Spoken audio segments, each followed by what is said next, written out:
I'm America's digital pro, Kim Komando. And in tech news this week, oh my gosh, forget about signing on the bottom line. I'm going to tell you why credit card companies are doing away with signatures altogether at the checkout. Plus, after fighting for years, a woman receives a massive payout from a revenge porn case. You're not going to believe this. And the first foldable phone could hit the market by the end of this year. And it's not from Apple, and it's not from Samsung.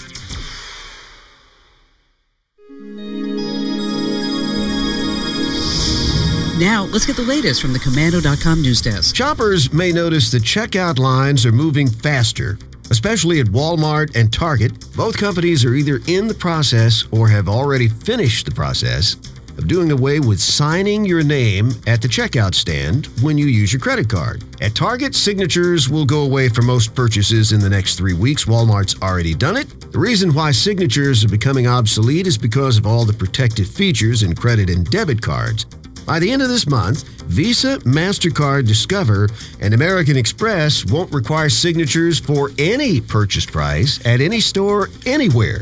Over to California, a woman there received a multi-million-dollar verdict in a revenge porn case. The woman once dated her now ex-partner, and as things happened, the relationship went south. And so he decided to spread nude pictures of her to several online porno sites.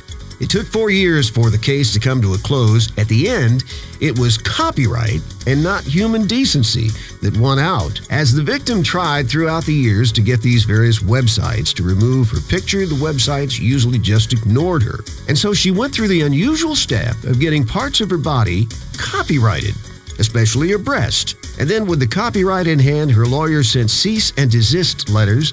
In the end, she was awarded almost $6.5 million for copyright infringement. There's no federal revenge porn law, but 38 states and Washington, D.C. have them. At the end of the day, though, if you get involved in something like this, remember the copyright case. All right, cable cutters and potential cable cutters, listen up. Disney has made its debut in the streaming arena by launching ESPN+. Disney's fighting to stay relevant in the shifting media landscape.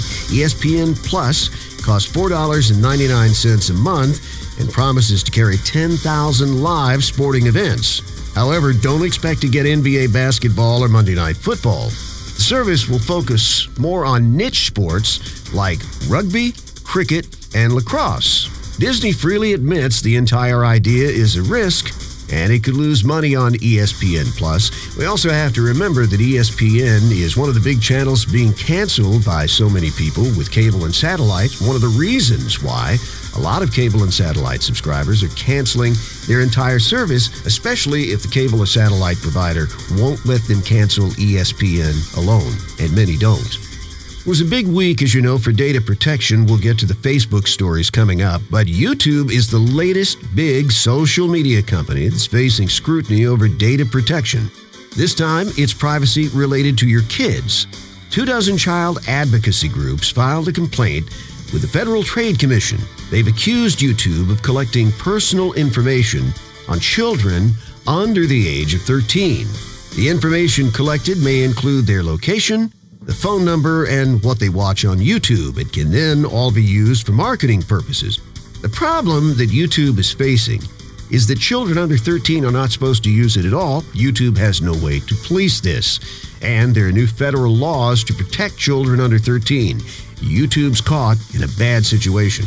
And if the Federal Trade Commission agrees with those complaining about this, YouTube could face fines of over $1 billion. Coming up, it may be just a few months before the first foldable phones hit the market, but first, here's Kim with the tech circus that we've watched all this week, with Mark Zuckerberg sitting on a booster chair, we're not kidding, went before the United States Congress. Mark Zuckerberg's congressional hearing is finished, and our long national nightmare is over. Or is it? There are no winners after 2 days with Zuckerberg in front of Congress, but this much is clear. Zuckerberg is humbled. He's still arrogant. And he did himself and Facebook no favors. He dodged far too many questions, answering, I don't know, even when he was asked how many data points Facebook collects on the average user. For the record, the answer is about 29,000. Then there's Congress itself. Clearly, these people are not the ones to investigate Facebook. Most, not all, were completely out of touch on the fundamentals of how Facebook or any social media works. California Congresswoman Anna Eshoo asked Zuckerberg if he'd be willing to change Facebook's business model to protect individual privacy. Zuckerberg said he wasn't sure what that meant. A confused Eshoo said she would follow up with written questions. Great investigation. Word is out that Apple's HomePod is in real trouble. But here's why you might want to buy one anyway. HomePod is Apple's much-publicized competition to Amazon's bestseller, the Echo.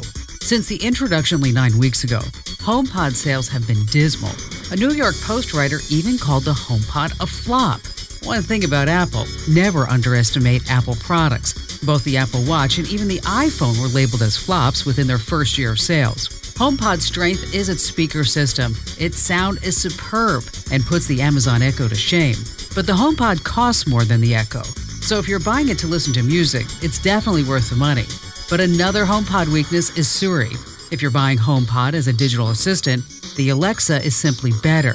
So why buy the HomePod? Apple's Siri will catch up with Alexa, but the Echo's poor sound system is just that, at least for these models. This week on the Komando On Demand podcast, the future may get here faster than we think. As the world races toward 5G wireless technology, 5G will be faster, more revolutionary, and could even fight terrorism. This is much more than just another upgrade. It could allow for driverless cars and smart cities. And this week on the Komando On Demand podcast, it's an in-depth look at 5G. Join us. It's a free podcast, and you can get it on the Komando app or on your favorite podcast player by searching Komando. More news coming up next. And now more stories making headlines at news.komando.com. It seems that bots and not humans are behind a lot of the things you see on Twitter. 2 out of every 3 links shared on Twitter, that's 66%, come from bots. Many of them leading to news or sports sites. There was a study by the Pew Research Center and found that the majority of all links related to news and current events are generated by bots, which leads, of course, to the big question and one of the real problems with Twitter. How do you know that an account is actually run by a human being? The answer is, you probably don't. In the near future, the Uber app on your phone may be used for more than just calling for a ride. Uber has big plans to expand. They're going to get in the business of car rentals, bikes, and public transportation tickets. They've just successfully tested a bike rental program at their home base in San Francisco. The way this would work, users would call for an electric bicycle using the app.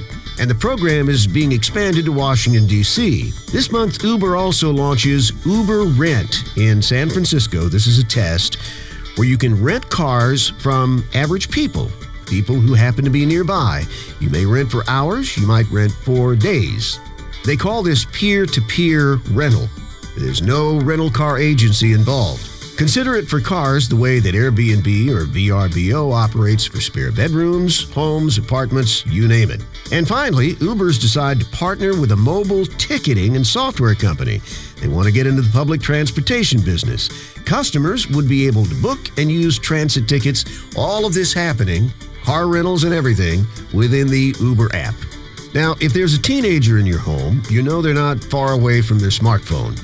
There's a new survey. 82% of teenagers own and prefer for their smartphone an Apple iPhone, which is great news for Apple. The same study says that 84% of American teenagers expect their next phone to be an iPhone. Now, speaking of smartphones, this could be a game changer. The giant Chinese company Huawei could be the first to launch a foldable phone. What does this mean? Your screen could be twice the size you're using right now, but take up no more space than the smartphone you're currently using because you simply fold it up and put it away. Huawei says that the foldable screen could be here by the end of this year, 2018. Most industry insiders look for the first one to be unveiled in November. And Huawei is the world's 3rd largest cell phone maker. You just don't see them much in the United States. And the United States government is hoping that Chinese cell phones won't become prevalent in North America because it's worried about spying and it's worried about security. And of course, it's worried about a whole slew of Chinese phones getting to the new 5G network that's just ahead. The surprising news of this, though, is that Samsung has been very vocal about themselves. Apple hasn't made any comments about foldable phones, any kinds of prototypes, but Apple plays its cards close to the vest. You might not know it until just before they're ready to release it. Of course, when you're out enjoying the weekend, you're very likely to have a smartphone in your pocket or purse.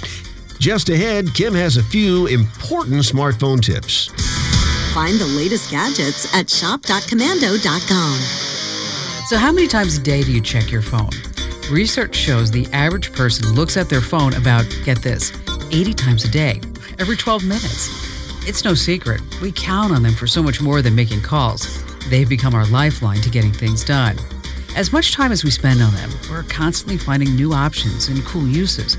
We're so busy downloading apps and taking pictures that some really great built-in options are being overlooked. So take note. I'm going to share with you now 3 smartphone tricks that you're going to wish that you knew all along, and you're going to want to start using now. Say, for example, when you're leaving work for a few days, you probably set an out-of-office message so people know you're gone and when you'll be back. Smartphones have a similar feature. So if you're off on a cruise or you just want to unplug for a while, you can create an automated message. On the iPhone, it's called Automatic Reply. It's found in Settings. On the Android, the feature is called Out of Office, and it's found in the menu. I have step-by-step details on how to set it up on my site over at komando.com. Next, we've all been on the giving or receiving end of the butt dial. That's right. Any unlocked phone can potentially dial a saved number or call someone unintentionally. If you slide your phone into your pocket or toss it into your bag, buttons will likely be pressed on accident. So here's what you need to do. Lock your phone when you're not using it. And don't forget to disable Siri and Google Assistant. Both can misinterpret something you say, which will lead to calling someone unexpectedly. Finally, keep those nosy people from snooping on your device. Your smartphone carries a ton of information about you. Even when it's locked, your notifications will show up on the screen so they can get a peek at who's calling you or the first few sentences of a text message. You can turn that notification setting off.